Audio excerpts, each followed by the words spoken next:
Hey everyone, this is Mitch Weissong. I am the owner of Bruiserbulldogs, and with me today we have a full house. Darla is over here, she's sleeping. Kronk is below me, and we got some guests. We got Thad, he is a 21-week-old bulldog, and then over here, you can't see him, maybe we can get a view of him, is Excellent. And we'll show him in just a little bit. But I wanted to talk to you guys just a little bit about something that's really important to me, and that is the subject of cleft palates. A lot of you guys know what a cleft palate is on the human side, and that is when you have the lack of fusion in the roof of the mouth, or a gap in the roof of the mouth, and a lot of times it will go into the lip area. A lot of people don't know that bulldogs struggle with cleft palates. It's one of the hidden underbellies of the breed that no one really talks about. But a bulldog puppy can struggle with a cleft palate. And both Thad and Excellent have cleft palates. And that's why I wanted to show them in a video, that you guys can see them and we can kind of talk about them.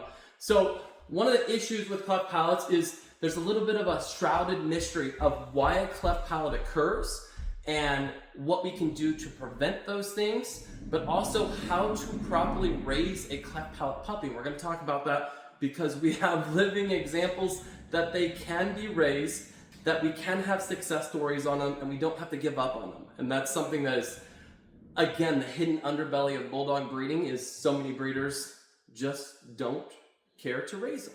And I think that's not just ethics. I think it's a lack of information that it is possible and doable if you do it the right way.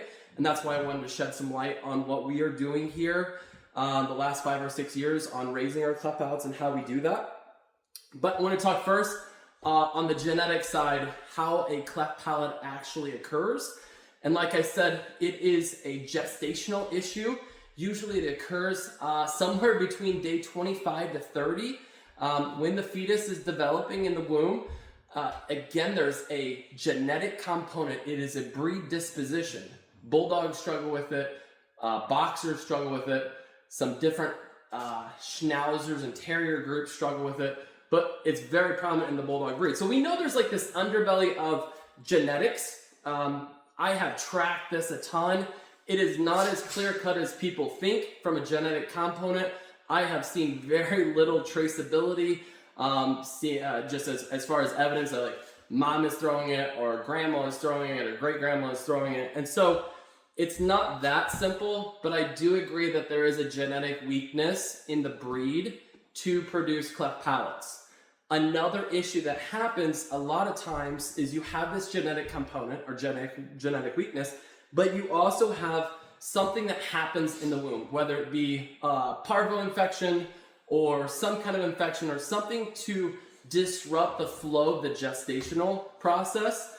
And a lot of times what it is during that day 25 to 30, where the palate both sides of the palate should be fusing together, it just doesn't.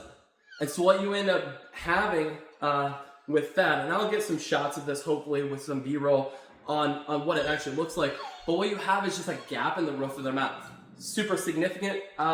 Cleft palates will actually protrude out to the nose and the lip, but it's the lack of fusion at that time period. We try to do a ton of stuff with our moms in nutrition. You gotta have a healthy gut biome. We feed all of our pregnant moms a folic acid, which is a synthetic vitamin B. A lot of vets and nutritionists believe that statistic, there's been a lot of clinical trials that have shown that you can statistically reduce cleft palates through folic acid.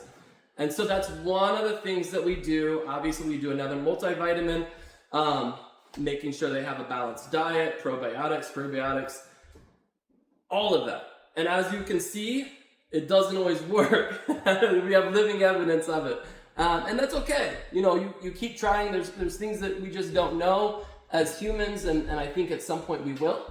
But at this point, we're doing the best we can on reducing cleft palate issues, but we still have them, and every bulldog breeder does. I want to get to transition into what you do when you actually have a cleft palate puppy. And as I said, a lot of breeders, sadly, are under the belief system that you simply let this dog, you leave it at the vet clinic on day one. You never take it home. It's got a cleft palate, it's going to die anyways, and so it's considered the ethical thing to do to let that puppy die. And so we've had a project. If you know anything about us, about me, about Bruiser Bulldogs, about Erica, that doesn't sit well with us. We feel that we have an ethical responsibility for every puppy that comes into our life and every life that we bring into this world. We have some level of ethical responsibility to do everything we can to sustain life. And I think that goes a long ways. If you just say to yourself and your belief system, we're going to do what we can, everything in our power to make sure that these pups have the quality of the life they deserve, and then also put the effort in and the responsibility that we are responsible for every life. Even a guy like that, and he's hot. You're getting hot, aren't you, bud?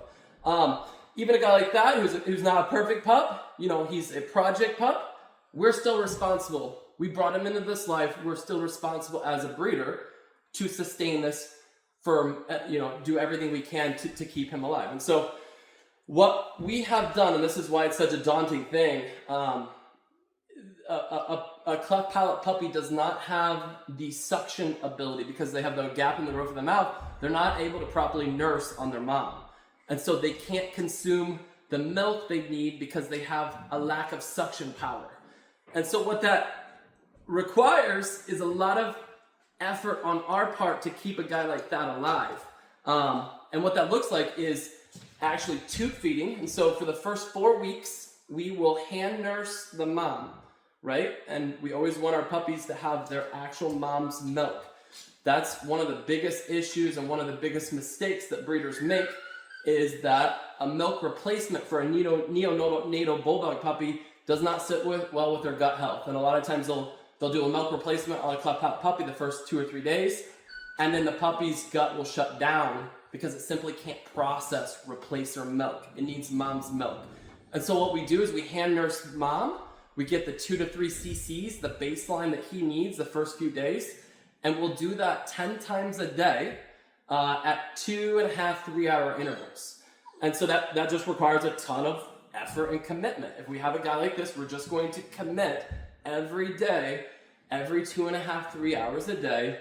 He's going to need he's going to get hand nurse mom, and then we're going to apply the milk through a tube feeding process. Now, tube feeding is something that you need to know what you're doing. You can easily kill a puppy if you're not trained properly, and everyone that works with us or for us, including ourselves, have been trained and well versed in proper application of tube feeding. What can happen is actually you can get if you have the wrong size of tube, you can aspirate and send fluid into the lungs and kill a puppy instantly sometimes. So you have to know what you're doing with tube feeding. If you're experienced, it's a very, very good tool to keep a puppy like this alive. And so all of our cleft palate puppies are tube fed all the way up to 9 or 10 weeks of their life. And that's how they're able to stay alive. A lot of times if they're able to, we'll transition to a bottle. But if the gap in the roof of their mouth is significant, there's no way to get milk into them other than a tube feeding system. So first 4 weeks, we will hand nurse mom, tube feed every 2.5 hours, 24/7, 365. It does not stop. This guy needs to eat. You have to be zoned in, locked in. It's baby mode.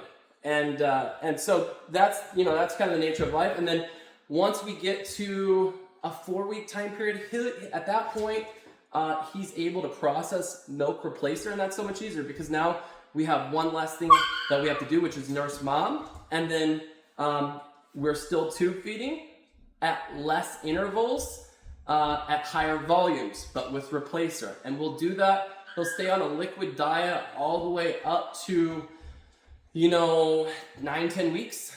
And then at that point, we'll move him to a mush.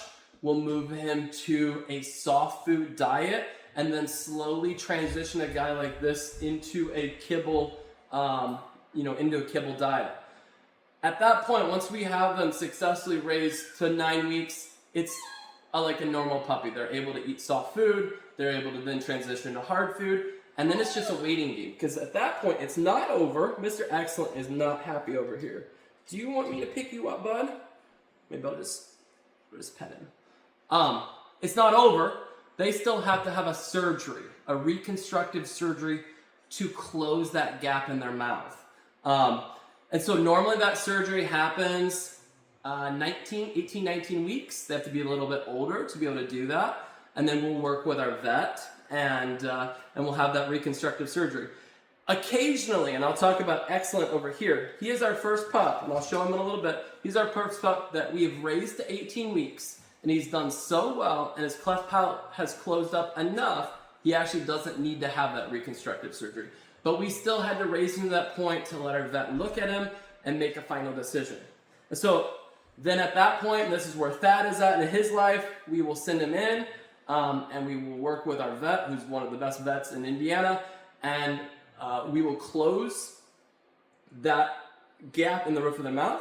And then theoretically, and this is what we hope, I never want to set a dog up to have a bad quality of life, right? So none of this makes sense if we kept him alive till week 20 and he's just going to be sick and have a terrible quality of life later on. That's not true. And so everything we know about cleft palates is they can have a normalized life once that roof of their mouth is repaired, or an excellent spot situation once it's closed up naturally. And from everything that we know and the research we've done and have seen in our own dogs, they have a great life afterwards. And so what that means, and it tells us, this is something we should be doing, because you take, and I look at a guy like this, I know that a lot of breeders, and even us, we could have said at day one of Thad's life, nope, we're not going to do that, right?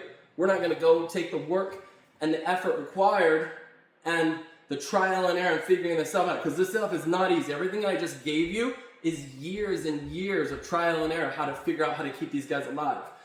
It's a lot of hard work. But if I look at him right now and I say, hey, I could have gave up on you in day one, I know this was the right decision. Regardless of the effort that it took, regardless of the money it's going to take for his reconstructive surgery, I know that we now have a dog that's viable, that's super happy, and is going to have a good future. And so it tells me, and it reassures Eric and I that what we're doing is the right thing to do, because as I said in the beginning, you never want to be a breeder that doesn't care about life, and even a life like Thad's, who isn't perfect, but he's still valuable. He's still someone that we want to invest in.